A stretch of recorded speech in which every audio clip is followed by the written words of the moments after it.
आजच्या सत्रामध्ये स्मृतीस्थळ या विषयासंबंधित 252 क्रमांकाची स्मृती जी आहे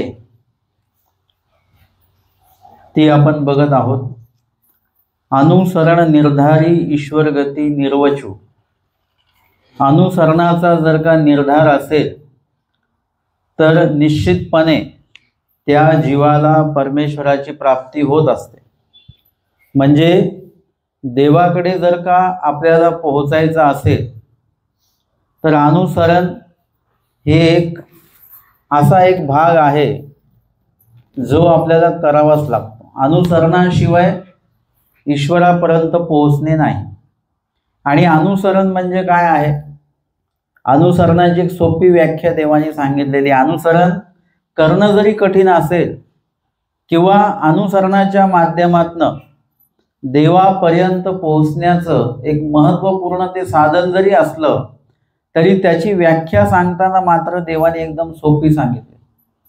मला असं वाटलं की बाबा अनुसरणाची व्याख्या कठीण सांगितली पाहिजे होती, कठीण शब्दात संस्कृतमध्ये, पण देवाने तसं केलं नाही। स्वामी सांगतात अनुसरण म्हणजे काय? येत आधीन होई जे येथूनी म्हणितले की जे, बस एवढंच आहे, बाकी काहीच करायचं नाही। आणि आपल्याला कुणाच्याही अधीन होणं हे तर आपण आयुष्यभरात करतच आलेलो असतो। आपण लहान असतो आई वडिलांच्या अधीन असतो, मोठे झाल्यानंतर जबाबदारीच्या अधीन असतो, वय झाल्यानंतर वयस्करपणाच्या किंवा म्हातारपणाच्या अधीन असतो। आणि जेवढ्यांना आपण अधीन ठेवलंय तेवढे सगळे लोक नंतर आपल्याला अधीन ठेवत असतात। मुलांना अधीन ठेवलं, वयस्करपणी मुलं आपल्याला अधीन ठेवतात। म्हणजे अधीन राहणं हे काय आपल्यासाठी काही नवीन नाही आहे। नोकरीच्या निमित्ताने सुद्धा आपण अधीनत्वच आपलं असतं। प्रत्येक कार्यामध्ये अधीनत्व आपलं जडलेलं आहे। आणि एवढ्या सगळ्यांच्या अधीन राहिल्यानंतर आता जर का आपल्याला परमेश्वराच्या अधीन राहायचं असेल तर जेवढ्यांच्या अधीन आपण आत्तापर्यंत राहिलो आणि त्यांच्याकडनं त्या बदल्यात जे मिळालं ते कसं आहे? नाशिवंत आहे, संपणारा आहे।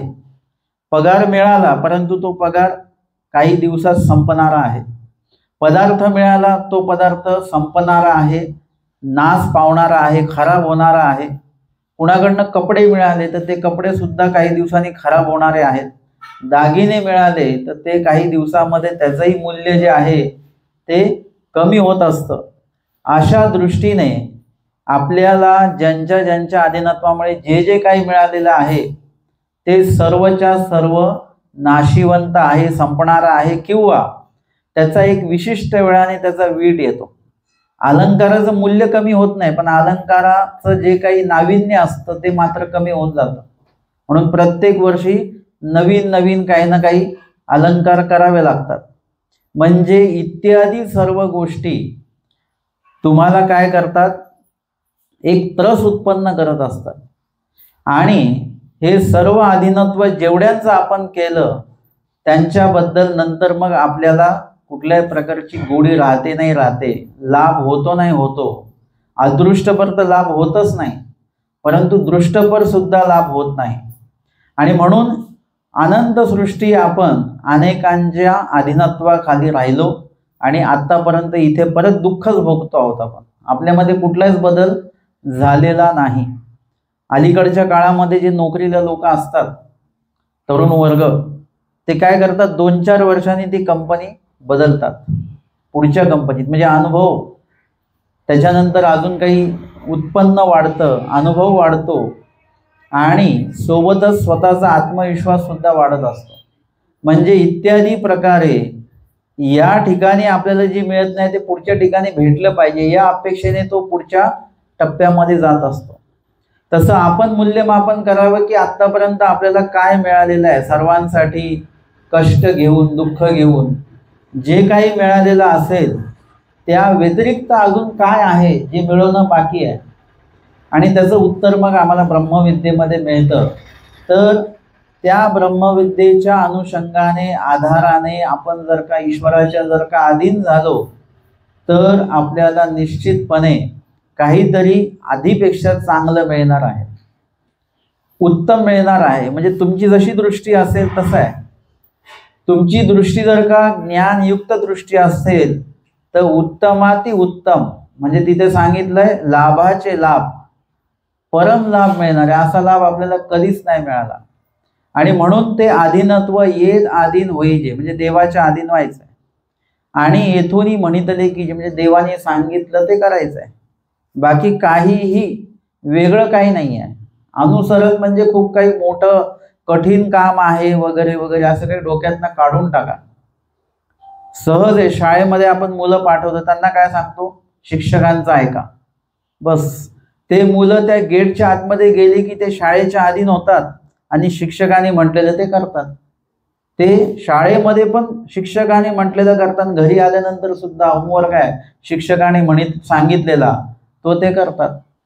म्हणजे अधीनत्व इतकं सोपं आहे जर का तुम्ही स्वीकारलं तर.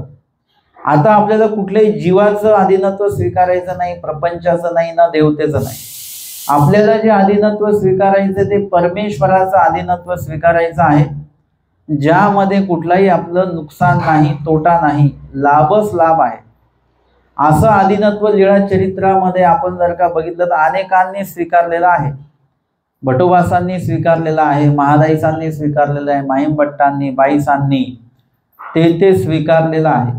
आणि म्हणून तुम्ही एकेका वचनाचं अनुपालन जे करता, एक एक वचनाचं जे पालन करता ते काय आहे, ते तेवढं अनुसरणच आहे. तुम्ही राग द्वेष काम क्रोध पैकी नुसतं रागावर नियंत्रण केलं तर तेवढ्यापुरतं एक अनुसरणाचा एक टप्पा तुम्ही पार केलेला आहे. जसं आपण प्रवासाला निघालो, 100 किलोमीटर इथून आपल्याला जायचं आहे. तुम्ही 1 किलोमीटर पुढे गेलात म्हणजे 100 किलोमीटर झाले का, परंतु 1 किलोमीटर तर झालं की नाही. म्हणजे 1 किलोमीटर तुम्ही पुढे गेलेले, म्हणजे प्रवासातला 1 किलोमीटर तुम्ही पूर्ण केलेला आहे. असं तुम्ही 50% पुढे गेले, 50 किलोमीटर तुम्ही पूर्ण केलेले आहेत, म्हणजे तुम्ही तुमच्या साध्याच्या जवळ जवळ चाललेले आहात. तसं एक एक वचन पालन करणे म्हणजे काय आहे, एक एक वचन तुम्ही पूर्णत्व तुमच्यामध्ये त्या वचनाचा आणण्याचा प्रयत्न करत आहात. तर एक एक वचन म्हणजे काय आहे, अनुसरणाचा एक एक भागच आहे. असे संपूर्ण वचन जे स्वामींना अपेक्षित आहेत ते जर का आपण पूर्ण केले तर आपलं पूर्ण अनुसरण जे आहे ते त्याच्यामध्ये घडतं. आणि काही टप्पे असे आहेत की जे इथे पूर्ण केले तर अनुसरल्यासारखंच एक प्रकारे कुठेतरी ते आहे, म्हणजे मानसिकतेमध्ये बदल करणं. आणि म्हणून जी स्मृती आपण बघितलेली आहे 252 क्रमांकाची, जेव्हा धर्मवार्ता समय भटोबास म्हणतं की तोंडी तांबोळ माथा फुले, जे आज आपण अनुसरणाचे काही भाग बघणार आहोत. तोंडी तांबोळ माथा फुले ऐसा उपभोगी अनुसरणा निघे, म्हणजे असा अष्टभोग भोगणारा जो व्यक्ती आहे, ऐश्वर्यामध्ये जो व्यक्ती आहे, द्रव्य प्राप्त झालेला व्यक्ती आहे आणि सर्व काही आता सुव्यवस्थित असलेला व्यक्ती आहे. आता याने अनुसरायचं काही काम नाही, कारण की आता सर्व सुखवस्तू आहेत. आपण जर का स्मरणाला बसायचं म्हटलं आणि त्याच्या आधी आपण पोटभर जेवलो इथपर्यंत, आता स्मरणाला बसणार का आपण? ध्यान अवस्थेत जाल तुम्ही, परंतु स्मरणाच्या अवस्थेत नाही जाणार. ध्यान अवस्था म्हणजे गाढ झोप लागेल चांगली आपल्याला, म्हणजे इत्यादी सुखवस्तू प्राप्त झाल्यानंतर आपण ईश्वर कार्याला शिल्लक राहत नाही. एकदा स्वामी म्हणतात की बाबा ही अवघी रहाटी सोन्याची करून टाकू. ते म्हणतात जी जी करा. आपल्याला पण जर का असं स्वामी म्हणाले की कोणी जर म्हटलं तर आपण नाही म्हणू का त्यांना, नको बाबा आपण तर म्हणू कराच म्हणून. स्वामी म्हणतात परंतु आम्ही करणार नाही. का? तुम्ही उरवणाला म्हणजे तुम्ही आमच्यासाठी शिल्लक राहणार नाही. तुम्ही म्हणाल बाबा देवा हे थोडंसं सोनं घरी पोहोचवून येतो, म्हणजे तिकडचा एक विषय मिटवून टाकतो. परंतु जो सोनं द्यायला गेलेला व्यक्ती तो परत येईल का? येणार नाही. तो म्हणेल आता एवढं आणलं, याची एक घरबीर बांधू, सगळं व्यवस्थित करून मग जाऊ देवाकडे. मग बांधलेलं आहे तर थोडंसं अजून इथं उपभोग घेऊ आणि मग जाऊ. अशा पद्धतीने तो कालावधी पुढे पुढे जाईल. म्हणजे आपल्याला जर का नाशिवंत गोष्टी प्राप्त झाल्या की मग शाश्वत ज्या गोष्टी आहेत त्या गोष्टी आपण सोडून देत असतो. जसं चूल पेटवणं आणि गॅस पेटवण्यात फरक आला की नाही. चूल पेटवणं म्हणजे एक विशिष्ट तयारी लागायची आणि मग ते पेटेल चांगलं वगैरे. गॅस एकदम सोपा आहे. त्याच्यामुळे आता काय झालं, चूल हा प्रकार थोडा थोडा कमी कमी होत चाललेला आहे. म्हणजे नाशिवंत म्हणजे लगेच इन्स्टंट मिळालं आपल्याला की आपण जे बाकीचं आहे त्या गोष्टींपासून जे कठीण पद्धतीने मिळणार आहे त्याचा आपण त्याग करायला लागतो. तसं या ठिकाणी जर का दृष्टपर गोष्टी आपल्याला मिळाल्या की अदृष्टपर गोष्टीला आपण थोडं विसरून जातो. एवढंच काय, थोडं थंड हवा चांगली लागली की आपण म्हणतो थोडा आता आराम करूया, मग करू स्मरण. म्हणजे लगेच दृष्टपर गोष्टीमुळे अदृष्टपर गोष्टीचा लगेच आपण त्याग करत असतो. परंतु इथे जो पुरुष सांगितलेला आहे तो अतिशय महत्वाचा असा पुरुष आहे की एवढं सगळा उपभोग असताना ऐसा उपभोगी अनुसरणा निघे आणि तेधवाची सरे. अनुसरणाला तो निघालेला आहे आणि तेधवाची सरे तो नाही सरला तर तो अनुसरणार आहे, आचरण करणार आहे आणि आचरण ईश्वर प्राप्तीला जाणार आहे. परंतु एक अपवाद सांगितलेला आहे. असं घडलं तर काय? आपल्याला दुसरा प्रश्न आहे का काही की तो अनुसरला आणि आचरण केलं तर तो ईश्वर प्राप्तीला जाणारच आहे, त्याच्याविषयी आपली कुठली शंकाच नाही आहे.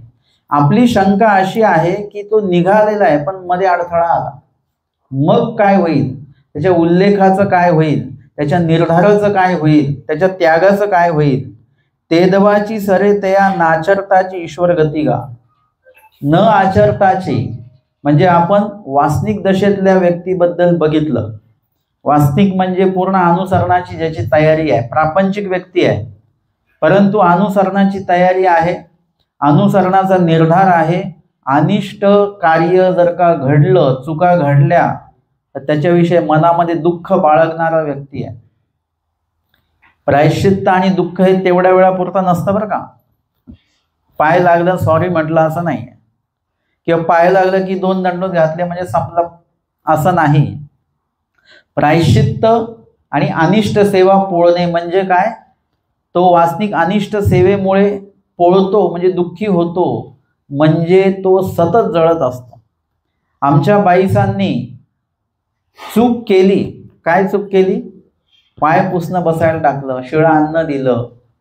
परंतु या वेळेला बाईसांना कुठेही प्रेम साधन भक्ती साधन नाही आहे, त्याच्यामुळे ते घडलेलं आहे. परंतु जेव्हा भक्ती साधनाचा संचार केला त्या दिवसापासून त्या क्षणापर्यंत शेवटच्या क्षणापर्यंत त्यांच्या मनामध्ये त्याच्याविषयी पोळ आहे की मी देवाला असं कसं काय बसायला टाकलं, त्याच्याविषयी दुःख आहे. ते याला म्हणतात अनिष्ट सेवा पोळे. नुसतंच पाय लागला आणि मग सॉरी म्हटलं 2 दंडोत घातले की त्याला पोळ म्हणत नाही. त्याच्या मनामध्ये सतत चालू राहतं की माझ्या मनामध्ये कुठल्या प्रकारचा पाय लावावा, लात मारावी असं काही नसताना माझा पाय कसा काय लागला, चुकून लागला. पण चुकून तरी कसा काय लागला, चुकून अशा गोष्टी होत नसतात. म्हणजे कुठेतरी त्याचा काहीतरी उल्लेख मी केलेला आहे आणि त्याच्यामुळे हा कुयोग मला प्राप्त झाला. उद्या जर का हा वाढत गेला तर काय होईल, एखाद्या व्यक्तीच्या ज्ञानियाच्या अधिकरणाच्या म्हणजे ठिकाणी माझ्याकडनं अशा प्रकारचा दोष कदाचित घडू शकतो. आणि म्हणून तो व्यक्ती जो आहे त्याच्याविषयी त्याच्या मनामध्ये तो पोळ आहे, दुःख आहे आणि सोबतच तो त्या दोषाला परत कधीही घडू देत नाही याच्याविषयी त्याच्याकडे दक्षता आहे. पोळ कशाला म्हणतात, मनात दुःख पण आहे, आठवण पण आहे आणि परत तो दोष घडू नाही द्यायचा. अशा प्रकारची जी स्थिती आहे ती वासनिक स्थिती आहे. अशा प्रकारचं जे वर्तन आहे ते आहे अंतःकरणामध्ये अनुताप शेवटपर्यंत असणे. प्रायश्चित्त करून लगेच दोष विसरायचे नाही. प्रायश्चित्त केल्यानंतर उलट दोष आठवायचे, आपले लक्षात ठेवायचे आपण की काय काय चुका आपल्याला नाही करायच्या आणि त्या अनिष्टापासून नेहमी आपल्याला दूर राहायचं, याला वासनिक असं म्हटलं जातं. आणि हा वासनिक कुठे तयार होतो? हा वासनिक प्रपंचात तयार होतो. जसं चिखल जो आहे, चिखलामध्ये काय तयार होतं? कमळ जे असतं ते कुठे उगवतं? चिखलामध्ये. आता कमळ आणि चिखल किती विरोधाभास आहे. कमळाच्या फुलाला इतकं महत्व आहे गुलाबाच्याही फुलापेक्षा. एक वेगळं त्याचं अस्तित्व आहे. तर जास्त दिसत नाही आपल्याला कमळाचं फूल, पण त्याचं अस्तित्व काहीतरी वेगळं आहे. परंतु तो उगवतो कुठे? चिखलामध्ये. किती विरोधाभास आहे. तसं प्रपंच जर का चिखल असेल तर वासनिक त्या ठिकाणीच तयार होत असतो आणि त्या ठिकाणीच तो तयार झाला पाहिजे, तर तो तयार झाला. जर का वासनिक प्रपंचामध्ये तयार झाला तर तो पक्का होऊन जातो. म्हणजे त्या ठिकाणी ज्या प्रपंचामध्ये जास्त आमिष आहे, ज्या ठिकाणी जास्त प्रमाणामध्ये मोह ममता आसक्ती आहे, त्या ठिकाणी राहून तो अनासक्त होतो. ईश्वराविषयीचं त्याचं जे काही ध्यान धारणा आहे ती वाढते, वृद्धिंगत होते, आचरण वाढतं, ज्ञान वाढवतो त्या ठिकाणी राहून. म्हणजे तो व्यक्ती चांगला पक्का आहे आणि म्हणून तो देवासाठी वेळ काढतोय प्रपंचातनं. नाहीतर खूप लोकांना देवासाठी वेळ नाहीये, अजिबात वेळ नसतो. मग अशा वेळेला काय होतं की जेव्हा ज्ञानस्तर वाढत गेला की मग त्यावेळेला तुम्हाला बरोबर लक्षात येतं की वेळ कशाला द्यायचा आहे, कुठल्या कार्याला आपल्याला जास्त वेळ देता येईल. ही मनस्थिती जेव्हा तुमची होते, हा परिवर्तनाचा भाग जेव्हा तुमच्यामध्ये येतो, तेव्हा तुम्ही वासनिक होण्याच्या प्रक्रियेला तुमच्यामध्ये सुरुवात झालेली आहे. आणि अशा प्रकारे तो वासनिक काय होतं की चांगल्या प्रकारची परिस्थिती आता त्याची आहे.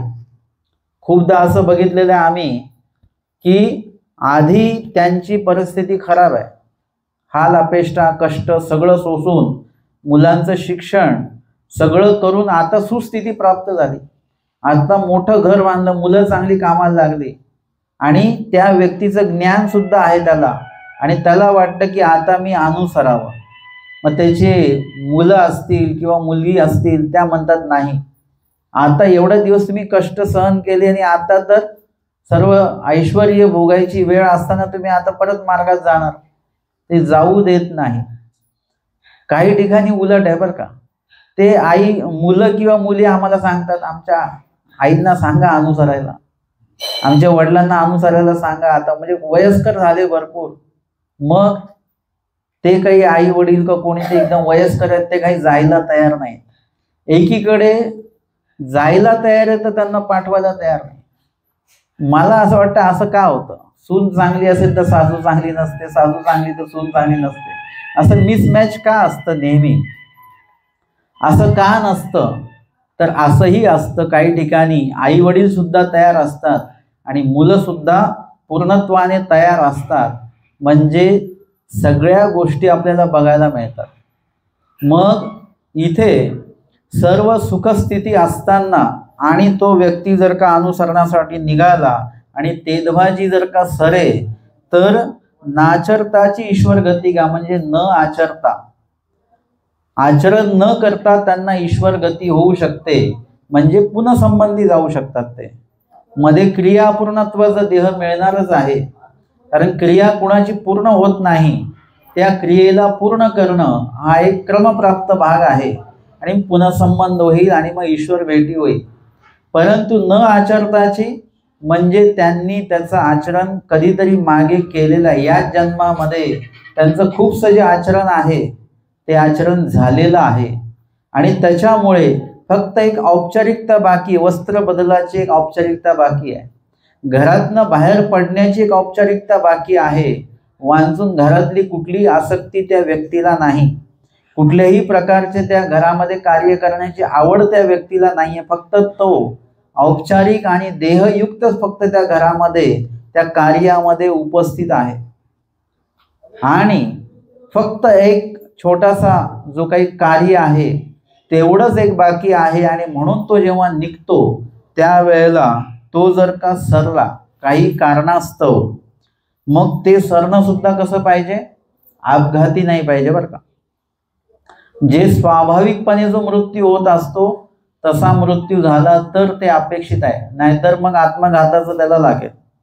यावरी सामान्य स्त्रीचा दृष्टांत आमच्या स्वामींनी सांगितलेला आहे की सामान्य स्त्री असते ती जर का शेवटी चांगला संसार वगैरे तिने केला तर ती पतिव्रता धर्मापर्यंत ती पोहोचू शकते, त्या फळापर्यंत प्रतिव्रतेच्या सुखापर्यंत ती पोहोचू शकत असते आणि त्या ठिकाणी तिला योग्य ते फळ मिळू शकतं.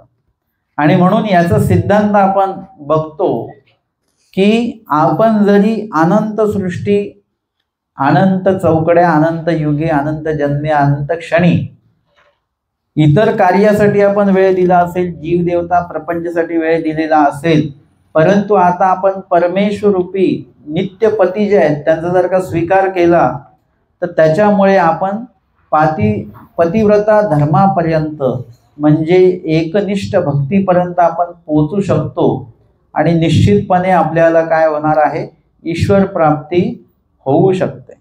त्याच्यामध्ये काही अवघड नाही. अवघड फक्त काय आहे,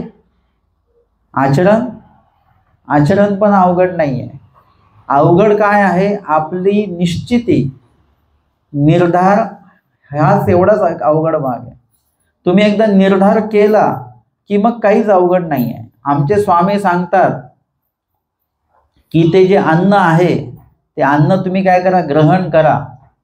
ने घे तरी म्हणजे खासील तर खाय, न खासील तर धुळी खाय. अन्न आपल्या इथून खाली जाण्यासाठी काही अडचण नसते आणि पोटात गेल्यानंतर पण काही अडचण नसते. अडचण कुठे आहे, इथे तोंडामध्ये अडचण आहे. इथे आपण जेव्हा खातो ते अन्न चावतो तेव्हा त्याच्या चवी ज्या असतात त्या चवीनुसार आपल्याला ते अन्न आवडीपूर्वक चावायचं आहे की थुंकायचं आहे, फेकून द्यायचं आहे, हे ठरत असतं. तुमच्या नावडीचं काय असेल तर तुमचा निर्धारच होत नाही की हे खावं म्हणून. पण ते जर का खायला सुरुवात केली तुम्ही तर तुमच्यामध्ये ते पदार्थ खाण्याची सवय आपोआप लागते. सुरुवातीला मी कच्चं कारलं खातो, असं पण तुम्ही काकडी कापून देता तसं मी कच्चं कारलं कापून ते मी असं सहज खातो. सुरुवातीला खाल्लं तेव्हा माझं तोंड वाकडे तिकडे झालं त्या चवीने, पण नंतर लक्षात घेतलं कुठलाही पदार्थ खाल्ल्यानंतर तो चावत राहा, तुमच्या लाळेची गोडी त्याच्यामध्ये मिश्रित होते आणि तो पदार्थ चांगला लागायला लागतो. मग आता मी खातो. आता मला खाताना काही वाटत नाही, कडूपणा असं जाणवत नाही, काय नाही, म्हणजे जाणवतो पण त्याचा काही त्रास होत नाही, तर खाल्लं जातं बरोबर. मग एकदा मी खात असताना 2 मुलं लहान मला बघून त्यांचं तोंड वाकडे तिकडे झालं की एवढं कडू कसं काय खातात हे. अर्थात प्रत्येकाने जर का सवय केली, माझ्याकडे शिष्य आहे माझा छोटा, आता 5वीला गेला, त्याला आम्ही आठवड्यातनं 3दा कारल्याचा ज्यूस देतो, पितो तो. तुम्ही पिणार का कोणी? नाही. आज आणा बरं कारले, आज सगळ्यांना द्यायचा आज प्रसाद. हा, दुपारी 17 कोणीच येणार नाही. तर ही सवय जर का तुम्ही लावली म्हणजे तेव्हा कळतं की निर्धार एकदा जर का केला तर निर्धार करणंच कठीण आहे. फक्त तो एकदा आटोपला आपला, केला तो की तुम्ही काही करू शकता. म्हणजे विमान तुम्ही बघितलं, विमान चालवणं किती कठीण काम आहे. सगळ्यात कठीण विमान चालवणं आहे, पण ते शिकणारे लोक सुद्धा आहेत, ते उडवणारे लोक सुद्धा आहेत, महिला वर्ग सुद्धा आहेत. आपल्याला जर का कोणी आता म्हटलं तर आपण म्हणून आम्हाला जमणारच नाही, पण ज्यांनी कोणी ते शिकलं त्यांनी तो निर्धार केला आणि त्यांनी ते शिकलं सगळं व्यवस्थित. आता आपल्याला सुद्धा अशाच प्रकारचा एक निर्धार आहे, तो एकदा जर का तुम्ही केला तर आचरण काहीच कठीण नाही आहे. कारण की देव सांगतात, स्वामी सांगतात, जीवासी जे शक्य आहे तेच देवानी निरूपण केलं, अशक्य काहीच देवानी सांगितलेलं नाही आहे. देवानी एवढा विचार केलेला आहे आपल्या बाबतीमध्ये. आपल्याला आचरण सांगताना, विधिविधान सांगताना इतकं विचार करून ते सांगितलेलं की तुम्हाला जे शक्य होईल तेवढंच सांगितलं आणि तेच सांगितलं, आणि विशिष्ट वेळाने तुम्ही त्याचा त्याग करणं क्रमप्राप्त आहे. आपण जर का म्हटलं स्वदेश संबंध त्याज्य, स्वग्राम संबंध त्याज्य, संबंधियाचा संबंध विशेषतः त्याज्य, आपण म्हणू नये आम्ही संबंधियाचा संबंध त्याग करू शकत नाही किंवा स्वग्रामाचा त्याग करू शकत नाही, परंतु नुसतंच आध्यात्मिक दृष्ट्या नव्हे तर व्यावहारिक दृष्ट्या सुद्धा तुम्ही तुमच्या घराचा त्याग केला पाहिजे. तुम्ही तुमच्या नातलगांचा काही अंशी त्याग केलाच पाहिजे. नाहीतर काय होतात, घरी वादावाद सुरू होतात.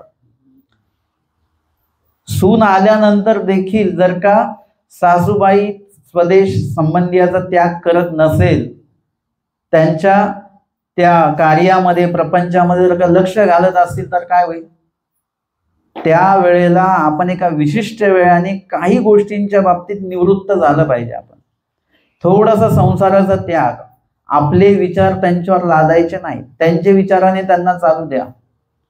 म्हणजे आध्यात्मिक दृष्ट्या केलं तर तुम्ही मोक्षाकडे चालल्यात, परंतु व्यावहारिक दृष्टी जर केलं तरी सुद्धा लाभ आहे की तुमच्या घरातले वादावाद कमी होतील, शून्य होतील, शांतता निर्माण होईल. म्हणून पुढच्या पिढीला त्यांच्या पद्धतीने राहू द्या. त्यांना ठेस लागेल, कळेल की कुठे खड्डा होता, काय होता, पुढच्या वेळेस बघून चालतील अजून. परंतु प्रत्येक वेळी आपले विचार तिथे मांडलेच पाहिजेत आणि आपल्याच पद्धतीने झालं पाहिजे, हा थोडासा भाग कमी करा. स्वामींनी व्यावहारिक दृष्ट्या सुद्धा हे वचन सांगितलेलं आहे की संबंधियाचा संबंध विशेषतः त्याज्य, म्हणजे एका विशिष्ट वेळाने स्वतःच्या मताला दुसऱ्यांवर लादणं थोडंसं कमी करून टाका. त्यांना त्यांच्या पद्धतीने पण चालू द्या. म्हणजे अशा पद्धतीने इतका विचार करून देवाने हे वचन आम्हाला सांगितलेलं आहे. आता स्वग्रामाचा त्याग आहे, म्हणजे काही वेळा तुम्ही अनुभवलेला असेल, तुम्ही स्नान करायला जाता तेव्हा जेवढं तुम्ही स्थानाच्या जवळ जाता, म्हणजे घरापासून लांब जाता, तुमचं जे काही विचार आहे ते विचार चांगले होतात की नाही, म्हणजे मनाला शांतता मिळते. तुम्ही जेवढं घरापासून लांब जाल तेवढं तुमचं डोकं जे आहे ते शांत होतं, तुम्ही आनंदी होता, प्रसन्न राहता. आता तुम्ही परत U-टर्न मारून जेव्हा येता घराकडे, आता जेवढं किलोमीटर कमी होईल घरापर्यंत, जेवढं जेवढं पोहोचत तसं तसं टेन्शन परत वाढत वाढत वाढत जातं. अनुभव घेतला का तुम्ही कधी? असं होत असतं. म्हणजे स्वग्राम संबंध त्याज्य, म्हणजे गावाचा त्याग कमीत कमी अशा पद्धतीने करत जा की तुमची मनशांती तुम्हाला त्याच्यामध्ये आहे. घराचा त्याग करत जा काही वेळासाठी, वर्षातनं एकदा, दोनदा, तीनदा. आणि आपल्यासाठी तर एवढी मोठी सोय आहे. इतर जे लोक आहेत, जे मानवपंथी नाहीत, त्यांना जर का कुठे जायचं तर विचार करावा लागतो, कुठे जायचं, नातलगांच्या घरी किती दिवस जाणार. परंतु आपल्यासाठी किती सोय देवाने करून ठेवलेली आहे. कुठल्याही मार्गात जा, तुम्ही दंडवत केला, तुमची ओळखी होऊन जाते आणि तुम्ही तिथे सेवादास्य करत, पोथीपान ऐकत तुम्ही किती दिवस तिथे थांबू शकता.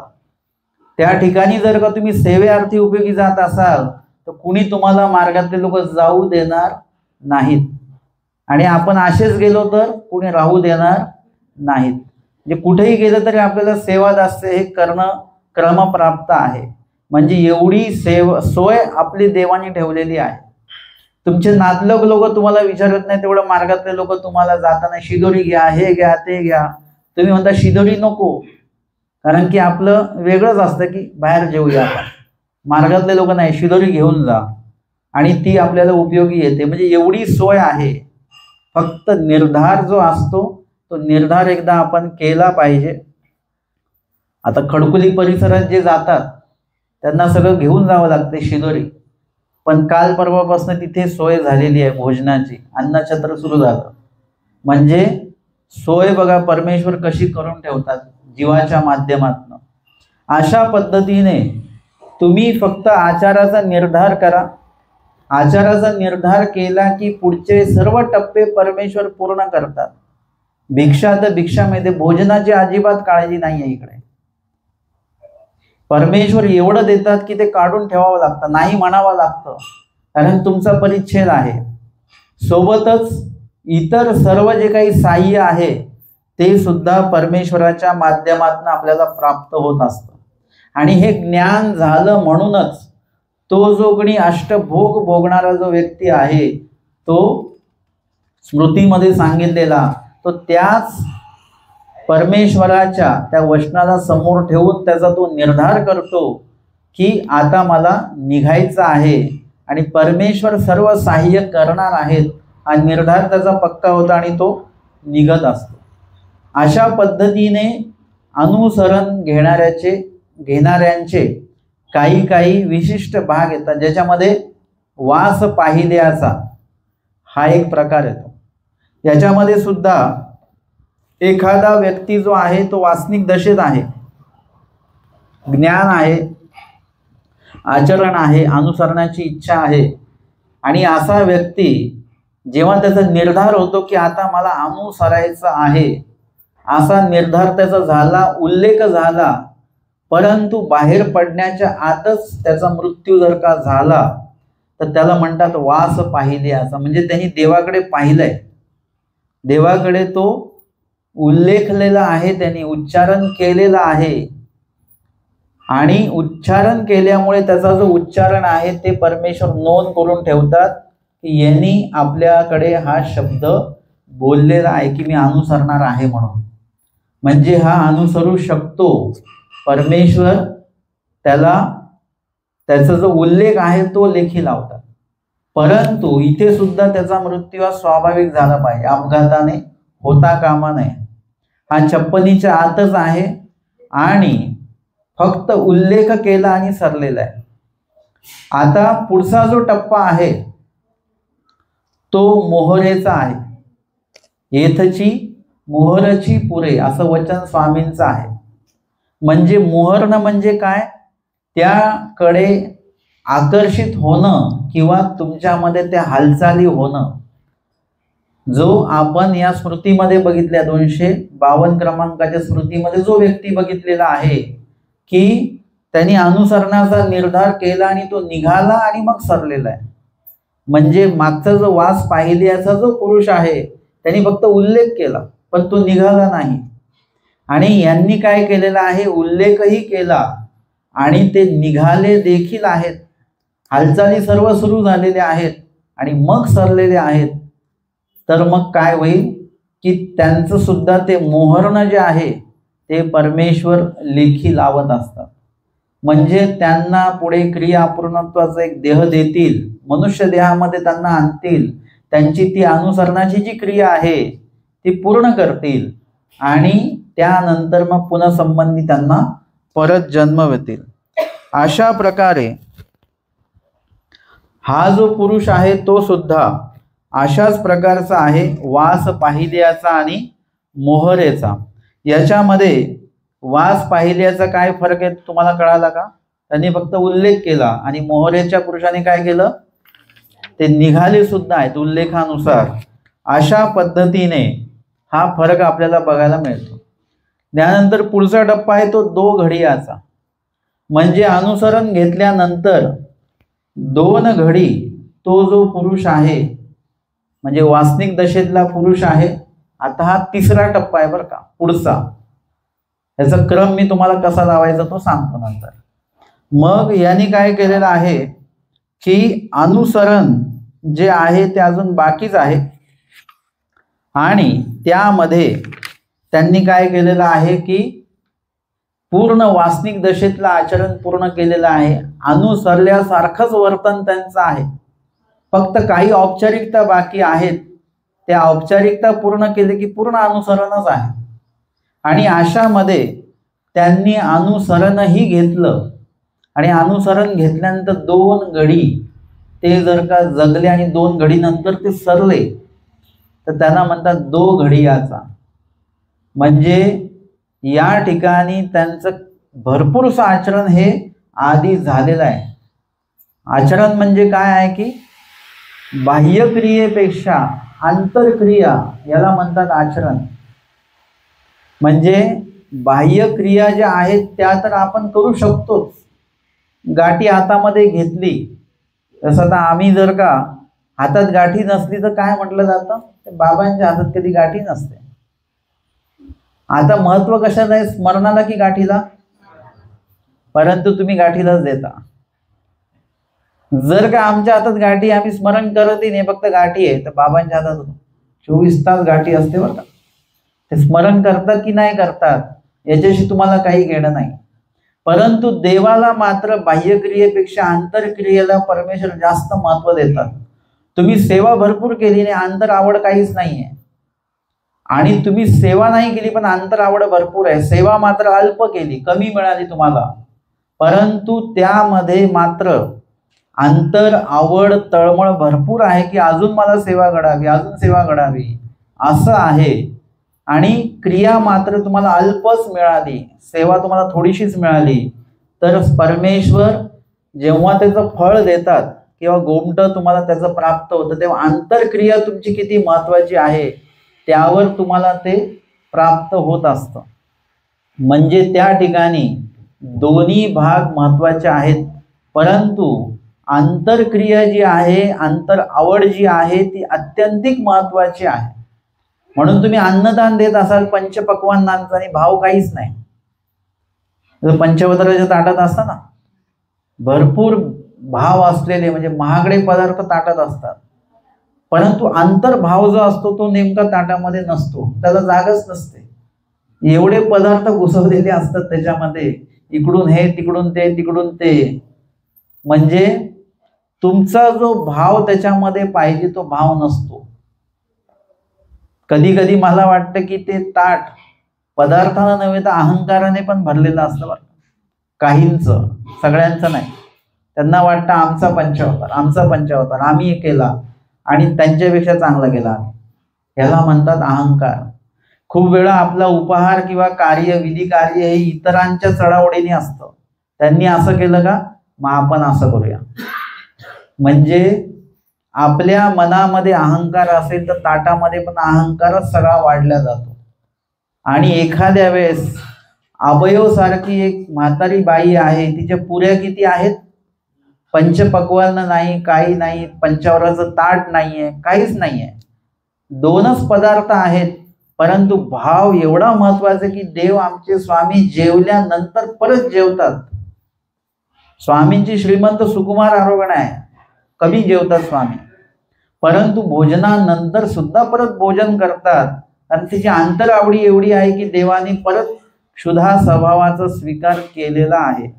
तुमच्या ताटात पदार्थ किती आहे त्याला महत्व नाही, तुमच्या मनात भाव किती आहे त्यावर सगळ्या गोष्टी अवलंबून आहेत. आणि म्हणून तुमचा एखाद्या वेळेस पदार्थ कमी असेल, उत्तम नसेलही, तुमचा भाव उत्तम ठेवा, परमेश्वर तुमच्या पदार्थाचा निश्चितपणे स्वीकार हे करणार आहे. आणि उत्तम पदार्थ असेल आणि उत्तम भावही असेल तर मग काही प्रसन्नताच प्रसन्नता आहे. आणि म्हणून इथे 2 घडी म्हणजे जे अर्पण करायचं ते काय आहे, उत्तम भावपूर्वक आपला जन्म देवाला अर्पण करायचा आहे. उत्तम आवडीपूर्वक जे पण तुम्ही द्याल ते उत्तम आवडीपूर्वक देवाला देता आलं पाहिजे. म्हणून 2 घडी जरी ती व्यक्ती जगली, परंतु त्यांचं अंतर आचरण आणि बाह्य आचरण दोन्ही गोष्टी त्यांनी याआधी कुठेतरी पूर्णत्वाला नेण्याचा प्रयत्न केलेला आहे. 80% 60% आचरण त्यांचं इकडेच झालेलं आहे. आता अनुसरले देखील, आता अनुसरल्यानंतर अजून काही आचरण बाकी आहे ते करावं, तर त्याच्यामध्ये ते सरले. हे आहे 2 घडी यांचं अनुसरण परमेश्वर लेखी लावतात आणि ते अनुसरलेलेच आहेत. मागचे दोन्ही अनुसरलेले नाहीत, हे अनुसरलेले आहेत. आणि पुढे यांचं सुद्धा काही क्रिया अपूर्णत्वाचं जे काही देह आहे ते देह देऊन परमेश्वर त्यांचं अनुसरण जे आहे ते उपयोगी लावतात. याच्यामध्ये आपल्याला टप्पे लावायचे झाले तर वास पाहिल्याचे जे पहिल्यात नुसता उल्लेख आहे, नंतर मोहरेचे आहेत ज्यांनी क्रिया सुरू केलेली आहे, आणि तिसरे 2 घडियाचे आहेत ज्यांनी क्रिया केलेली आहे, म्हणजे अनुसरण ही क्रिया पूर्ण केलेली आहे. आणि पुढे मग दशीचे पुरुष सुद्धा येतात. जसं स्वामी सांगतात, एतची दशीच धरली पुरे. म्हणजे एका जरी वचनाचं तुम्ही अनुपालन करायला सुरुवात केली तरी काय होतं, जसं ती मधमाशी असते ना, म्हणजे एक जरी मधमाशी आली की बाकीच्या मधमाशा आपोआप मागे लागतात. म्हणजे एका मधमाशीला तुम्ही जरी तिथे छेडलं त्या पोळ्याच्या तिथे, तरी बाकीच्याही मधमाशा आपल्या मागे लागू शकतात. तसं इथे आहे, इथे वेगळ्या अर्थाने आहे, दृष्टांत तसा सिद्धांत नाही, परंतु तशाच पद्धतीने आहे की जर का एक वचन जरी अनुपालन केलं, आपण काय करतो, सगळेच वचन अनुपालन करण्यासाठी जातो आणि काहीच साध्य होत नाही. तुम्ही जर का डोमेग्रामला गेलात तर असं होतं, कुठलं स्थान करू नेमकं, हे करू का, सगळे स्थान दिसतात. रद्दपूरला तसं होतं की तिथला माहितीवाले कोणीतरी व्यक्ती सोबत न्यावे लागतात. ते स्थान इकडे एक आहे आणि ते आपल्याला इकडे, आपण बाबा हे स्थान, गडबड करू नका, तिकडून येताना ते स्थान बरोबर होणार आहे. आपल्याला स्थान दिसले, विधी दिसले की हे सुचत नाही करायचं काय नेमकं, हे विधी करू का, ते विधी करू, पाणी वाढू का, मीठ वाढू का, भाजी वाढू की चपाती वाढू, आणि शेवटी काय होतं, काहीच वाढल्या जात नाही. आपली फक्त धावपळ होते. एका लग्नाच्या पत्रिकेत मी वाचलेलं होतं, बिनकामाची धावपळ, आणि खाली सगळ्या मुलांची नावं होती, है ना. बिनकामाची धावपळ चालू असते, इकडून तिकडे जा, तिकडून तिकडे जा. त्यांना वाटतं हे करू ते करू, परंतु त्यांना ते साध्य होत नाही काही. तसं आपलं होतं. म्हणून तसं होऊ न देता आमच्या स्वामींनी त्यातही एक उपाय सांगितला आम्हाला. प्रत्येकासाठी उपाय आहे. एक वचनाचं अनुपालन सुरू का, येथीची दशीच धरली पुरे. एक वचन पालन करायला सुरुवात केली की बाकीचे वचन बरोबर तुम्हाला साध्य होतात. विधी करिता विधीस पुरे. आता त्याचा न्याय कसा आहे की एखादं वस्त्र आहे, ते पाण्यामध्ये असं वाहून चाललं. आता वाहून चालल्यानंतर तुम्हाला त्या वस्त्राला जर का धरायचं असेल तर काय करावं लागेल, पूर्ण वस्त्र धरावं लागेल का. त्याचे 4 टोकं असतात, त्यातलं एक टोक जरी तुम्ही पकडलं तर काय होईल, ते वस्त्र तिथेच थांबून जाईल. एखादं वस्त्र उडत असेल, त्याचं एक टोक जरी तुमच्या हातात आलं तरी ते वस्त्र तुमच्या ताब्यामध्ये राहील किंवा तुम्ही त्याचा उपयोग करून घेऊ शकता. तसं आहे की धर्म आमच्यापासून लांब चाललेला आहे आणि आम्ही धर्मापासून लांब चाललेलो आहोत. धर्म म्हणजे वस्त्ररूपी आहे. ते जर का वस्त्र आम्हाला प्राप्त झालं तर आम्हाला ऊन लागणार नाहीये, आम्हाला थंडी लागणार नाहीये, आमचं रक्षण होणार आहे देहाचं. आणि धर्मरूपी जे वस्त्र आहे ते जर का आम्हाला प्राप्त झालं तर आमच्या जीव स्वरूपाचं रक्षण होणार आहे. देह स्वरूपाची कुठलीही याच्यामध्ये खात्री नाही. देहाच्या संबंधित विचार नाही करायचा. जेव्हा तुम्ही धर्म आचरण करता, जेव्हा धर्म आचरण करता तेव्हा जीवाच्या संदर्भामध्ये विचार करायचा की जीवाचं रक्षण आपल्याला धर्माच्या माध्यमातून करायचं आहे. मग अशा वेळेला तुम्हाला एक वचन आधी पालन करायचं आहे. कुठलंही एक वचन घ्या, त्या एका वचनाच्या आधाराने बाकीचे वचन तुम्हाला बरोबर प्राप्त होतात. म्हणजे तुम्ही एखाद्या वासनिकांना किंवा साधूंना फक्त घरी बोलवण्याचा एकच विधी करा, आमच्या घरी या, फक्त एवढंच म्हणा. आता काय होईल, एक विधीचं अनुपालन होईल की ते साधू किंवा वासनिक तुमच्या घरी आले. आता पुढचा विधी काय होईल, पुढे काय कराल तुम्ही, घरी साधू आल्यानंतर काय कराल तुम्ही, काय, त्यांना पहिले आपण स्वागत करू, त्यांची श्रमनिवृत्ती करणार. झाला दुसरा विधी प्राप्त झाला. त्यांचं भजन पूजन काही करू, तिसरा विधी प्राप्त झाला. त्यांना पाणी देऊ, चौथा विधी प्राप्त झाला. अजून उष्णोदक वगैरे दूध वगैरे देऊ, त्यांना भोजनाची विनंती करू. 5-6 विधी तुम्ही एकच केला, सुरुवात एकाच विधीने केली, पण त्याला आधारून एवढे विधी प्राप्त झाले. आणि एवढं सगळं केल्यानंतर तुम्ही म्हटले बाबा एखादं निरूपण आम्हाला सांगा. निरूपण केल्यानंतर विधी तुम्हाला त्याच्यातनं प्राप्त होतील. म्हणजे एका विधीमध्ये कितीतरी विधी जे आहेत ते त्या ठिकाणी उपस्थित होतात आपल्यासाठी. आणि म्हणून येथीची दशीच धरली पुरे, म्हणजे दशी धरणारे सुद्धा पुरुष आहेत की देवा मला दुसरं काहीच येत नाही. असे काही लोक मी बघितलेले आहेत जे निरक्षर आहेत, त्यांना ज्ञान वगैरे काही नाही, ते म्हणतात देवा मला दुसरं काही येत नाही, मी आपलं सेवादास्य तुमचं करत राहीन. आणि मुखामध्ये देवाचं नाव आहेच. नामस्मरण हे सगळ्यांसाठी कंपल्सरी बरं का. ज्ञानी असो, अज्ञान असो, अनुसरलेला असो, प्रापंचिक असो, उपदेशी असो, कोणी का असेना, नामस्मरण हे सगळ्यांसाठी करणं भागच भाग आहे त्यांना. बाकीचे विधी आहेत. एक व्यक्ती, एक वयस्कर बाई मी अशी बघितली, आमच्या सत्संगामध्ये यायचे ते, त्यांना लिहिता वाचता येत नाही अजिबात. जे कोणीतरी असेल सोबत तर ते आमच्याकडे यायचे, आणि गाड्यांची नावच वाचता येत नाही वगैरे.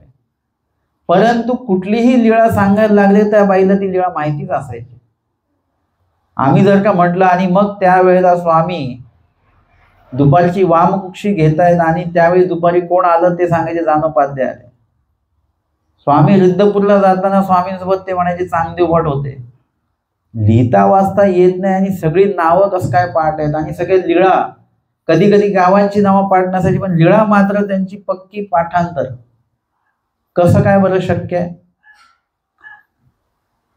कसं शक्य होईल?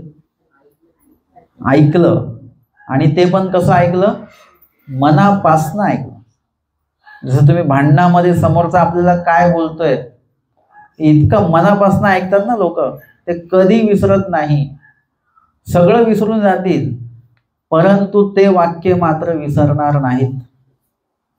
म्हणजे तुम्ही मनापासून एखादी गोष्ट ऐकली तर ती कायमस्वरूपी आपल्या मनामध्ये राहते, लक्षात राहते. मग तुम्ही काय मनापासून ऐकतायत हे पहिले लक्षात घ्या. प्रपंचामध्ये तुम्ही असताना काय मनापासून काय ऐकताय? देवाचं जर का मनापासून ऐकत असाल, तुम्हाला तंतोतंत देवाचं जशाच्या तसं आठवणीत राहणार आहे. आणि ती जी व्यक्ती आहे ती व्यक्ती तशीच, की कुठल्याही प्रकारे ज्ञान नाही, कुठल्याही प्रकारे काही लिहिता वाचता काहीच येत नाही, परंतु लीळा मात्र पक्क्या आणि स्मरणाची गाठी. आणि तिसरं सेवादास्य. कधीही आले कुठल्याही सोहळ्यामध्ये, सर्व त्या सोहळ्याची काही भांडी वगैरे जेवढी सेवा मिळेल तेवढी करायची. तीनच गोष्टी आहेत त्या व्यक्तीकडे. त्या व्यक्तीकडे पैसा नाही बरं का, परिस्थितीने गरीब आहेत, आणि सर्वच बाबतीमध्ये एकदम गरीब असल्यासारखेच आहेत, पण स्मरणाची श्रीमंती आहे, लीळा लक्षात असलेली ती श्रीमंती आहे, आणि सेवादासाची श्रीमंती आहे. एवढ्या तीन श्रीमंती असल्या तर तुम्हाला कुठेही तुम्हाला बोलवणार म्हणजे बोलवणारच लोक. म्हणजे इथे काय आहे, एक दशी त्यांनी धरलेली आहे स्मरणाची, दुसरी दशी धरली त्यांनी सेवादास्याची, आणि तिसरी दशी आहे त्यांची लीळा चिंतनाची. स्मरणामध्ये त्यांना लीळा चिंतन उपयोगी पडतं, आणि या दोन्ही गोष्टी चालू असताना ते सेवादासही करू शकतात. हे तिन्ही दशी एकत्रच त्यांच्या प्राप्त होतात, आणि त्याच्यामुळे काय होतं की त्यांना कुठेही ते असले तरी त्यांना निरूपणाला ते बरोबर उपस्थित होतात, कारण की त्या संदर्भातली त्यांची आवड आहे. एक जरी वचन तुमच्याकडे असेल तरी तुम्ही परमेश्वरापर्यंत, एका वचनावरून तुम्ही एका परमेश्वरापर्यंत सहजपणे पोहोचू शकता. फक्त त्या गोष्टी आपल्याला जमल्या पाहिजेत. एखादा व्यापारी माणूस असतो, त्याला 1 रुपया भेटला तर संध्याकाळपर्यंत तो त्याचे 2 रुपये करतो, 10 रुपये करू शकतो, 100 रुपये करू शकतो. म्हणजे त्याला काहीतरी त्यातलं एक प्राप्त झालं पाहिजे, मग पुढच्या गोष्टी त्याच्यातनं साध्य होत असतात. अशा पद्धतीने हा जो दशीचा जो पुरुष आहे, स्वामी म्हणतात की येथीची दशीच धरली पुरे, असं स्वामींचं वचन या संदर्भामध्ये आहे. याही व्यक्तीच्या बाबतीमध्ये जर का त्याला त्या दशीच्या माध्यमातूनच अनुसरणाची दशी जर का धरता आली, अनुसरण झालं तर योग्यच आहे, नाही झालं तर त्यांना सुद्धा क्रिया अपूर्णत्वाचा देह प्राप्त होऊ शकतं. आणि अजून पुढचा एक भाग येतो की अर्धोदकाचा एक भाग येतो. म्हणजे एखादा वासनिक आहे, त्याला बोध नाही, काही नाही, त्याला अर्धोदक असं म्हणतात. परंतु त्याला माहिती की अनुसरावं, का अनुसरावं वगैरे, देव मिळतो, म्हणजे खूप मोजक्याच गोष्टी त्याला माहिती, वाचून त्याला जसं तसं ज्ञान नाही, आचरणाचं ज्ञान नाही. परंतु तो व्यक्ती सुद्धा जर का कुठेतरी अनुसरला, दीक्षा घेतली, तर त्याला सुद्धा त्या गोष्टीपासून निश्चितच लाभ होतो. पुढचा टप्पा आहे तो आंतरदीक्षा. म्हणजे एखाद्या व्यक्तीला जर का बोध झालेला आहे, वासनिक दशेमध्ये आहे तो, बोधही आहे आणि वास्तविक दशेतही पोचला, स्मरणादी वगैरे सर्व करतो आहे, त्यागाचा पूर्ण भाव आहे, परंतु काही अडचणीमुळे जर का त्याला अनुसरता येत नसेल, अशा अनेक समस्या असतात देखील बरं का, त्या सोडवल्या तर सुटतात देखील, पण काही समस्या सुटतच नाही, अशा पण असतात. मग त्या समस्या जेव्हा आमच्या पुढे येतात तेव्हा आम्हालाही प्रश्न पडतो की काय नेमकं याच्यातनं काय मार्ग काढायचा. म्हणजे एक व्यक्ती पूर्ण अनुसरणासाठी गेलेली आहे, परंतु काय झालं, घरी कुणी बघणारा नाहीये, आई वडील फक्त दोघंच आहेत, त्याच्यापैकी वडिलांना पॅरालिसिस झालं, त्या मुलाला यावं लागलं, अडकून गेला तो त्याच्यामध्ये. त्यांचं होत नाही, एक व्यवस्था लावून द्यावी आणि मग निघावं, तर आई परत आजारी पडली, आईला परत अटॅक आला, म्हणजे परत अडकला तो. म्हणजे आता ह्या समस्या जेव्हा समोर येतात तेव्हा आम्हालाही त्याचं धड उत्तर देता येत नाही. उत्तर देता येतं, परंतु समोरचा व्यक्ती सुद्धा तेवढा निर्धाराचा असला पाहिजे की त्याच्या अनुसरणातले अडथळे त्यांनी स्वतःच ते नाचता आले पाहिजेत त्याला, परंतु तेवढं त्याचं सुद्धा आचरण किंवा स्मरण असलं पाहिजे, तो त्याच्यातनं बाहेर पडेल. खूप त्रास होईल या गोष्टीचा, अडचणी येतील, परंतु एकदा अडचणीतनं बाहेर पडला की मग कुठलीच अडचण परत येणार नाही. मग असा जो व्यक्ती आहे त्या व्यक्तीला सुद्धा जर का अशी अडचण आहे घरातनं बाहेर पडायची, त्यांनी मग अंतर्दीक्षा जर का घेतली, अंतर्दीक्षा म्हणजे नेमकी काय, अंतर पूर्ण बदलायचं आहे. अंतर म्हणजे मन, अंतर म्हणजे अंतःकरण जे आहे ते पूर्णपणे बदलून टाकायचं. फक्त उपस्थिती आहे, बाकी काही नाही. जसं ते शेतामध्ये काय असतं, ते त्याचं काय अस्तित्व आहे, काहीच अस्तित्व नाही, तो फक्त उभा आहे, त्याला बघून पक्षी घाबरतात. म्हणजे काय आहे, नुसतं तो काहीच करत नाही, कोणाला काय हाड म्हणत नाही आणि काही म्हणत नाही, तरी सुद्धा त्याला कधी जर का एकदम रात्री अचानक बघितलं तर माणसंही घाबरून जातील त्याला, असं तयार केलेलं असतं काही काही लोकांनी त्याला. म्हणजे आपण सुद्धा तसंच त्या प्रपंचामध्ये तसंच राहायचं आहे, फक्त आहोत, दिसतोय आपण लोकांना इथे, वांचून त्या कुठल्याही कार्यामध्ये अंतःकरणपूर्वक सहभाग न घेता फक्त एक जबाबदारी की कर्तव्याचा जो भाग आहे तो पूर्ण करणं, आणि ते करत असताना देवाला तिकडे प्रार्थना करत राहणं की इथे राहून मला हे सर्व करावं लागतंय. परमार्गी असतो, सेवादास्य केलं असतं, साधू संतांचे उपयोगी पडलं असतो, अधिकरणांचे उपयोगी पडलं असतो, आपल्या उद्धरण कार्याचे उपयोगी पडलं असतो, परंतु इथे मला हे सर्व कार्य करावे लागतात प्रपंचिक. म्हणजे नावडीस्तव तुम्ही त्या सगळ्या गोष्टी करतायत आणि तो उदास भाव तुमच्यामध्ये नेहमी आहे, म्हणजे आहेच. असं असेल तर त्याला अंतर्दीक्षा असं म्हटलं जातं बरं का. नाहीतर अंतर्दीक्षा पण घ्यायची आणि घरातल्या सगळ्या कामांमध्ये लक्षही घालायचं, सुनांसोबतही भांडायचं आणि प्रत्येक कान्या कोपऱ्याकडे लक्ष द्यायचं, तर तसं चालत नाही. अलिप्त होता आलं पाहिजे. काही एक विशिष्ट तुम्हाला जे काही लक्ष द्यायचं ते द्या, परंतु ते सुद्धा अनासक्त होऊन त्याच्यामध्ये लक्ष देता आलं तर बघा. नाहीतर मग काय आहे, ते अंतर्दीक्षा होणार नाही. उलट दीक्षेत आणि आपल्यामध्ये ते अंतर कायमच राहील. अंतरामध्ये दीक्षा येणं ह्याला अंतर्दीक्षा असं म्हटलं जातं. मग त्यावेळेला तुमचा वेश जो आहे तो प्रापंचिक आहे, परंतु तुमचं अंतःकरण मात्र संन्यासी झालेला आहे. हा जर का फरक आला तर त्याला अंतर्दीक्षा असं म्हटलं जातं. आणि एखाद्याने नुसतंच कोणीतरी घेते म्हणून आम्ही घेतो, किंवा कोणीतरी नावं ठेवेल म्हणून आपणही अंतर्दीक्षा घेऊन राहायचं, म्हणजे कोणी नावं ठेवणार नाही. कोणी विचारलं तर सांगता येतं की मी अंतर्दीक्षा घेतलेली आहे, परंतु त्या संदर्भात तो काहीच पालन करत नसेल तर त्याचं ते अनुसरणही नाही, दीक्षाही नाही आणि काहीच नाही, असा तो त्याचा अर्थ आहे. अशा पद्धतीने हे काही भाग आहेत ते आपण या ठिकाणी बघितलेले आहेत. यानंतर याच्यामध्ये अजून काही टप्पे येतात की बोधारहित, बोध नसताना म्हणा ज्यांचं अनुसरण होतं किंवा दीक्षा होते, असे अनेक प्रकार आपल्याला बघायला मिळतात.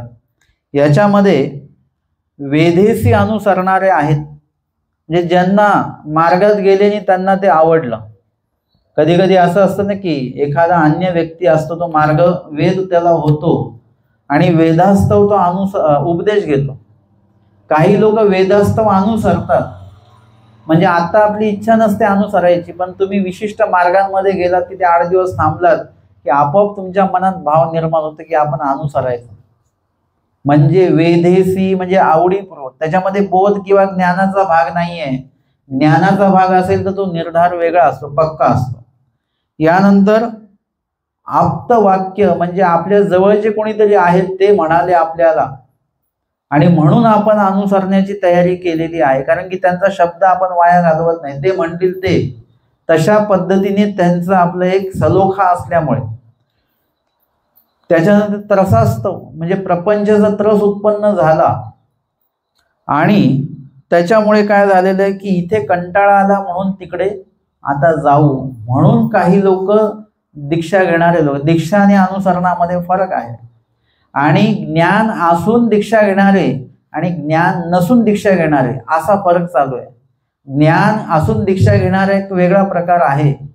ते त्यांना काय करायचं काय नाही करायचं, ते प्रपंचात जरी राहिले तरी त्यांना त्याचं आचरण कसं करायचं आहे, तिथे कसं राहायचं आहे याचं जाणीव त्यांना आहे.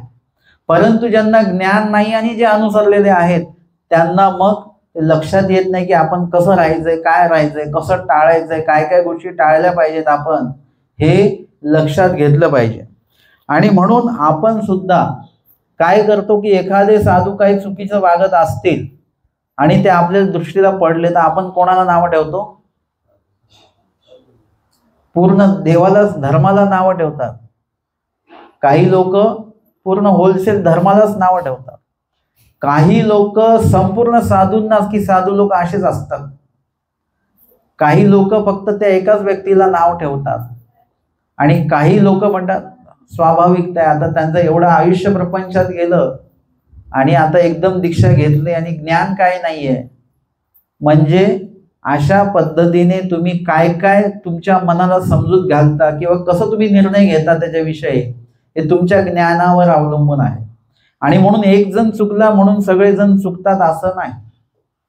एक जण वाईट आहे म्हणून सगळे वाईट आहेत असं नाही. आणि ती व्यक्ती सुद्धा तेवढ्या पुरतं फक्त तुम्हाला ते चुकीचं दिसतं, पण याचा अर्थ असा नाही आहे. जसं तुम्ही एखादा बटाटा वगैरे घेता, त्या बटाट्याला एका बाजूला काळं असतं, मग तुम्ही काय करता? पूर्ण बटाटा फेकून देता का? काय करतात? तेवढा काळा भाग काढून टाकता आणि बाकीचा बटाटा चांगला आहे ना. तसं एखाद्याचं एक गुण, एखाद्याचा एक अवगुण तेवढा वाईट असेल पण बाकीचा तो व्यक्ती चांगला असेल तर. आम्ही एक व्यक्ती असा बघितला की जो तामस आहे, चिडका माणूस आहे, परंतु सेवा दास्याच्या बाबतीमध्ये तो व्यक्ती इतका उत्तम आहे की तो जर का व्यक्ती असेल तर ते सर्व कार्य तो एकटा करून जाईल, कोणाला मदतीलाही बोलवणार नाही आणि सगळ्या जबाबदाऱ्या स्वतः घेईल, किती कष्ट झाले तरी. फक्त त्याचा अवगुण आहे की तो चिडका आहे. मग आता काय करायचं? त्याच्या चिडकेपणाला आपण बाजूला ठेवून त्याच्याकडचा जो गुण आहे त्याचा गुण आपण उपयोगामध्ये घ्यायचा आणि त्याला त्या गुणानुसार त्याला आपण बघायचं. बाकी असतील ते चिडके परंतु सेवादास्य त्यांचं उत्तम आहे. एक व्यक्ती असा बघितला ज्ञान त्यांच्याकडे नाही, ज्ञान त्यांना नाही आहे, परंतु सेवादास्य आणि स्मरण त्यांचं उत्तम प्रकारचं आहे. ते बसले म्हणजे सकाळी 3ला उठतात म्हणजे उठतात. आता सांगा त्यांच्याकडे ज्ञान बाकीचं नसेल परंतु स्मरणाला 3ला उठतात, ही कितीतरी मोठी गोष्ट आहे. म्हणजे कधी कधी आपल्याला दोषाला थोडं बाजूला ठेवून गुणाला सुद्धा बघण्याची वृत्ती आपल्यामध्ये असली पाहिजे. नेहमी आपण एका छोट्या दोषाला मोठं करून बघणं हे काही उपयोगाचं नाही. म्हणून या ठिकाणी एखादा व्यक्ती नुसता अनुसरतोय, दीक्षा घेतोय, पण त्याला ज्ञान नाही तर त्याच्याकडनं चुका होऊ शकतात त्याच्याकडे, तर आपण त्याच्याकडे लक्ष देणं गरजेचं आहे. एखाद्या वेळेस दुकाळ असतं म्हणजे दुष्काळ पडला इकडे आणि इथे काहीच आता व्यवस्था होत नाही, मग चला मार्गामध्ये आता दीक्षा घेऊन टाकू म्हणून दीक्षा घेणारे काही लोक आहेत. भयास्तव म्हणजे कुणाचे तरी आपण काहीतरी वैरत्व पत्करलं आणि त्या भीतीस्तव आता म्हटलं आता इथे राहिलो तर आपलं काही खरं नाही म्हणून अनुसरणारे आहेत काही. देखोवेखी म्हणजे कुणाचं तरी अनुसरण होताना बघितलं, सायलेंट करा फोन, कुणाचं तरी अनुसरण होताना बघितलं आणि मग तुम्हाला सुद्धा मनामध्ये झालं. तुम्ही मार्गामध्ये कधी अनुसरण विधीला उपस्थित राहा, तिथलं जे वातावरण तयार होतं की असं वाटतं की आपण सुद्धा अनुसरावं. म्हणजे देखोवेखी हे फक्त अज्ञानांच्याच बाबतीत चालू आहे, ज्ञानियांच्या बाबतीत हा विषय चालू नाही आहे. मग देखोवेखी आपण अनुसरलो, गुणास्तव म्हणजे एखादा अनुसरलेल्या व्यक्तीला आपण बघितलं, त्यांचं विहरण वर्तन, आणि त्याच्यामुळे त्यांचा तो गुण आपल्याला आवडला आणि म्हणून आपली सुद्धा इच्छा झाली की अनुसरावं. सवे लवेस्तव म्हणजे कधी कधी असं असतं की ते गेले तर आपण जायचं. तीर्थयात्रेला येणार का, मग आपण त्यांना तुम्ही येणार आहेत का, ते म्हणतात नाही, मग आपण म्हणतो आम्ही पण नाही येणार. आपली सर्व तयारी असते, द्रव्य असतं, वेळ असतो, पण ते येत नाही म्हणून आपण येत नाही. मग आता तुमचा मृत्यू येईल तेव्हा त्यांना फोन, तुम्ही येता का, ते म्हणतील नाही, मग आम्ही पण नाही म्हणणार. असं आहे का काही? म्हणजे असे काही कार्य आहेत ईश्वर पैकीचे, सेवादासाचे, तिथे तुम्हाला सोबत कोणी नसेल तरी चालतं, एकटे जा. तुम्ही स्नान करायला एकटे जा, पदयात्रेला एकटे जा. आपल्याला काय वाटतं इथून माझ्या ओळखीचं कोण नाही, पण तिथे नव्याने कितीतरी लोक ओळखीचे होतात. पदयात्रेत जी ओळखी होते ती पक्की राहते कायमस्वरूपी. तुम्ही स्मरणाला जाता स्नानाच्या ठिकाणी 8 दिवस 10 दिवस, तिथे जी ओळखी होते ती कायमस्वरूपी पक्की राहते. तुमचे इकडचे जवळच्या लोकांपेक्षा ती धर्माची लोक तुमच्याशी जास्त जोडल्या जातात. म्हणून नवीन ओळखी करा. आणि सोबत कोण आहेत आपल्या, परमेश्वर आपल्या सोबत आहेतच. त्याच्यामुळे अनुसरणाच्या दीक्षेच्या बाबतीमध्ये असं धरू नका की ते घेतील तरच मी घेईन, असं करू नका. फिरायचं होत्या त्या एकट्या निघून गेल्या. त्यांचे जे पती होते पूर्वाश्रमीचे पंडित बास, ते काही आले नव्हते, काही कार्यस्थाने ते थांबले, परंतु त्यांनी ते कार्य आटोपल्यानंतर त्यांना निरोप पाठवला, आता या तुम्ही पण अनुसरणासाठी या म्हणून निरोप पाठवला आणि मग ते सुद्धा गेले. म्हणजे अशा पद्धतीने कुणाच्यामुळे कुणाचं चांगलं कार्य आपणही थांबून ठेवू नये. की निरूपण किती वाजता चालू होतं आपलं इथलं, 9 वाजता. मग कुणीतरी आपण म्हणायचं नाही की मी येईपर्यंत थांबा मग आपण जाऊ सोबत. आता तुम्ही त्यांच्या घरी पोचाल 9:15 आणि तिथून निघायला 9:30 होतील, इथे पोचायला 10 वाजतील. तसं नको. त्यांना सांगा तुम्ही तुमचं जा, मी माझं येणार. किंवा तुम्हाला सोबतच जायचं तर तुम्ही 8:30लाच त्यांच्या घरी जा. तुमच्यामुळे त्यांचं निरूपण चुकलं नाही पाहिजे आणि कुणामुळे आपलं निरूपण चुकलं नाही पाहिजे. ते जर का म्हणाले मी आल्याशिवाय जाऊ नका, तर तुम्ही म्हणा की नाही तुम्ही तुमचा या, आम्ही बरोबर तिथे 9 वाजता उपस्थित होणार आहोत. म्हणजे कुणालाही धर्मकार्याच्या बाबतीत कुणालाही अडवणूक करू नका, अडकवून ठेवू नका. तुम्ही तुमचं स्वतंत्र धर्मकार्य करा, त्यांना त्यांचं करू द्या. आणि सोबतच या ठिकाणी अनुसरणारी कार्य जरी असेल तर त्याच्यामध्ये असं नको असलं पाहिजे की त्यांनी केलं तरच मी करेल, असं नको असलं पाहिजे. म्हणून सवे लवेस्तव सुद्धा होतं. अर्थात ही गोष्ट चांगली आहे की कुणीतरी अनुसरलं म्हणून यांनाही वाटतं की ते अनुसरले तर आपणही दीक्षा घेऊन टाकावी. ही चांगलीच गोष्ट आहे, वाईट गोष्ट नाही आहे. त्यांच्यामुळे हे पण मार्गात जातात, उत्तम प्रकारचं आहे. ऋण हत्या वैर, ऋण घेतलेलं आहे, कुणाची हत्या केली म्हणून म्हणा, किंवा वैर किंवा आपली हत्या होऊ शकते म्हणून अनुसरणाचा मार्ग त्यांनी स्वीकारलेला आहे. नवस जाप्य केलेला आहे की देवा, की बाबा माझा हा नवस जर का पूर्ण झाला तर मी काय करेन, दीक्षा घेईन. आपले नवस एकदम भारी भारी असतात. एकदम तुम्हाला हे नवस जर का पूर्ण झालं तर मी देवा तुम्हाला पुरणपोळी देईन, खीर देईन, बासुंदी. देवाला आमिष दाखवतो आपण. हे आमिषाला कोण बळी पडतं, माणूस बळी पडू शकतो, तो पण अज्ञानी माणूस बळी पडू शकतो. ज्ञानी माणूस बळी पडेल का? तुम्ही एका साधूंना म्हटलं बाबा तुम्ही आमच्या घरी आले तर पुरणपोळी देऊ, आम्ही तुम्हाला खीर देऊ, ते आमिषाने बाबा येतील का खीर खायला वगैरे? म्हणजे ज्ञानी व्यक्ती त्याला कधी बळी पडत नाही. पण अज्ञान व्यक्ती वाटतं, त्याला वाटत बरं आहे, चांगलं आहे म्हणून काही लोक कुठेही जेवण असो, मग ते कसलं असो, कुणा जन्माचं असो, कुणाच्या मरणाचं असो, कुणाला नोकरी लागल्याचं जेवण असो किंवा नोकरी गेल्याचं जेवण असो, ते बरोबर जेवायला उपस्थित राहतात. म्हणजे अज्ञान व्यक्तीचं ते कार्य. ज्ञानी व्यक्ती मात्र कुठे जेवायला जाताना तो विचार करतो कसलं जेवण आहे, काय जेवण आहे, कुठे आहे, त्याच्यामुळे आपल्यावर काय परिणाम होऊ शकतो, सगळं विचार करून तो ते कार्य करत असतो. आणि नवद जाप्यामध्ये मग आपण देवाला वेगवेगळे आमिष दाखवतो. याच्यामधलं हे एक आमिष आहे की असं असं झालं तर मी दीक्षा घेईन. खास करून जे मृत्यूशय्येवर आहेत ते म्हणतात देवा मी ह्याच्यातनं चांगलं झालो तर अनुसरण घेईन. माझं म्हणणे करार उलटा केलं तर देवा मी अनुसरतोय, तुम्हाला वाचवायचं तर वाचवा, नाही तर घेऊन जायचं तर घेऊन जा. आपले नवस कसे असतात, माझं काम झालं तर पुरणपोळी, नाही झालं तर उलटा नवस करा ना की देवा मी तुम्हाला पुरणपोळीचा उपहार दाखवतोय, माझं काम करा. काम करा मग पुरणपोळी आहे. म्हणजे ह्याच्यामध्ये थोडंसं तुम्हाला असं वाटत नाही, आपण एखाद्या माणसाला कामाला बोलवतो, एवढं काम केलं की तुला एवढे पैसे मिळतील, तसं देवाशी वागून राहिलो आपण. तसं असता कामा नये. याच्याविषयी नवद जाप्य काही उपयोगाचे नाही. पण अज्ञान व्यक्तीच्या बाबतीत हे बोललं जात आहे, म्हणून अज्ञान व्यक्ती असं वागू शकतो बरं का, ज्ञानी व्यक्ती असं वागत नाही.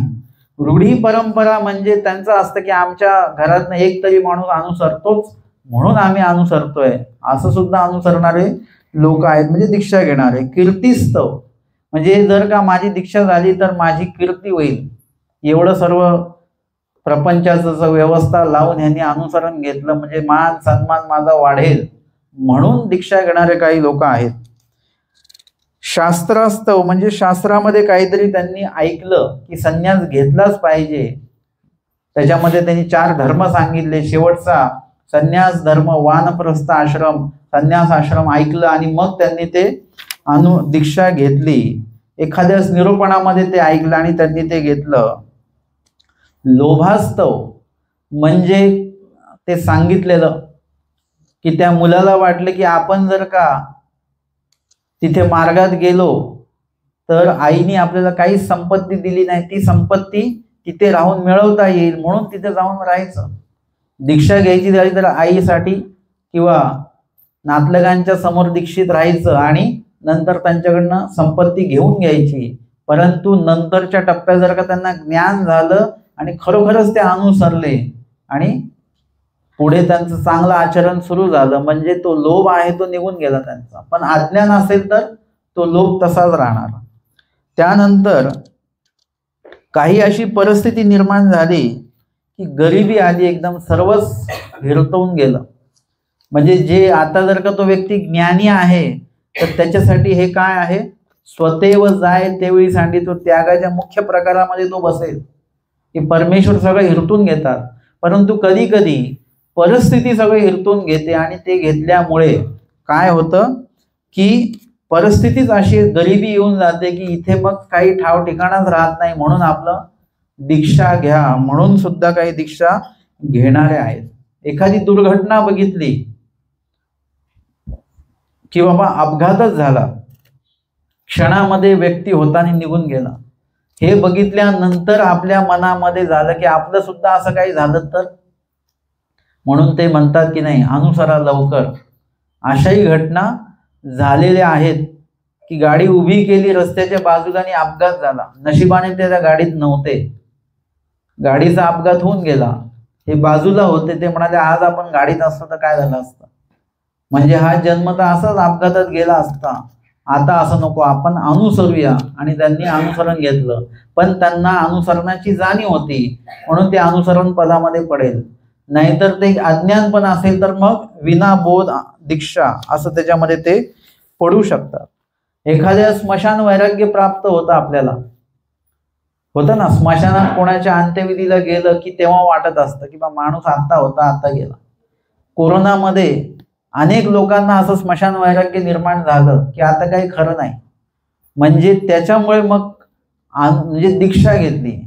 याच्यात तो फरक ठेवा ज्ञानी आणि अज्ञानाचा.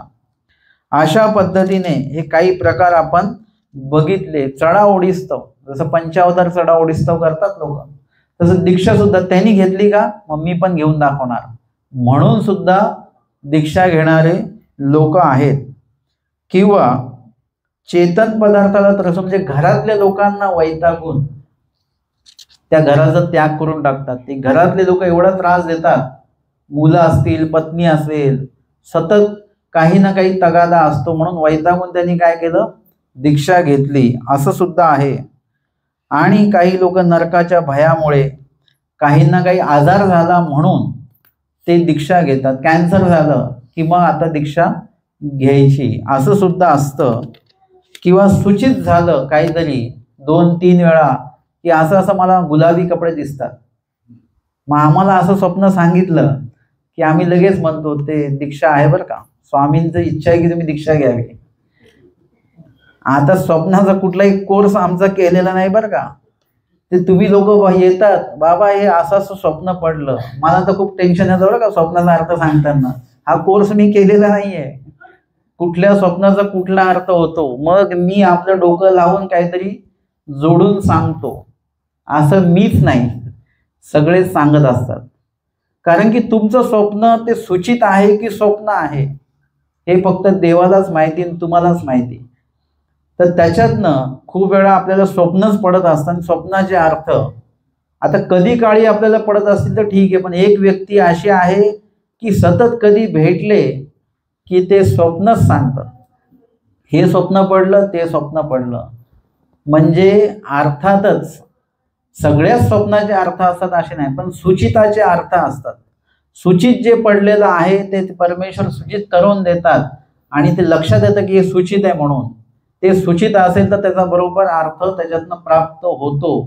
त्याच्यासाठी ते योग्य प्रकारे चिंतन केलं की देवाला काय सांगायचं त्याच्यातनं ते बरोबर लक्षात येतं. सूचित आणि स्वप्नामध्ये फरक आहे. स्वामींनी सांगितलं सूचा ते साच, आणि स्वप्न कसं आहे, लटिका आहे, म्हणून ते एक लक्षात आलं पाहिजे. परंतु असं जर का सूचित पडत असेल तर चांगलीच गोष्ट आहे, म्हणजे त्याच्यातनं तो त्याग घडतो. अशा पद्धतीने हे आपण काही गोष्टी याच्यामध्ये बघितलेल्या आहेत. अनुसरण हे कशा कशा पद्धतीने घडू शकतं, म्हणजे दीक्षा कशा कशा पद्धतीने घडू शकते अज्ञान दशेमध्ये.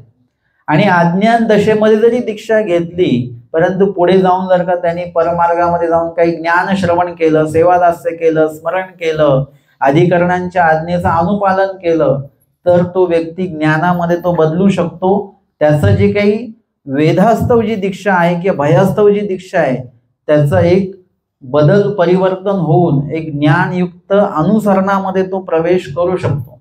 आणि म्हणून यांना पण तुम्ही काही साधं समजू नका. उद्या यांनी ज्ञान घेतलं तर निश्चितपणे त्यांना ईश्वराला अपेक्षित असलेल्या अनुसरण पदामध्ये ते पडू शकतात. आणि अशा प्रकारे आजच्या सत्रामध्ये आपण स्मृतीस्थळातील 252 क्रमांकाची अनुसरण निर्धारी ईश्वरगती निर्वचू ही स्मृती आणि अनुसरण घेण्याचे काही प्रकार, ज्याच्यामध्ये वास पाहिलियाचा, त्याच्यानंतर मोहरेचा, दो घडियाचा, दशीचा पुरुष आपण बघितला. आणि सोबत वेदेशी अनुसरणारे जे काही पुरुष आहेत, दीक्षा घेणारे जे काही पुरुष आहेत, त्यांच्या संदर्भामध्ये आपण थोडक्यामध्ये माहिती बघितलेली आहे. दंडवत हो.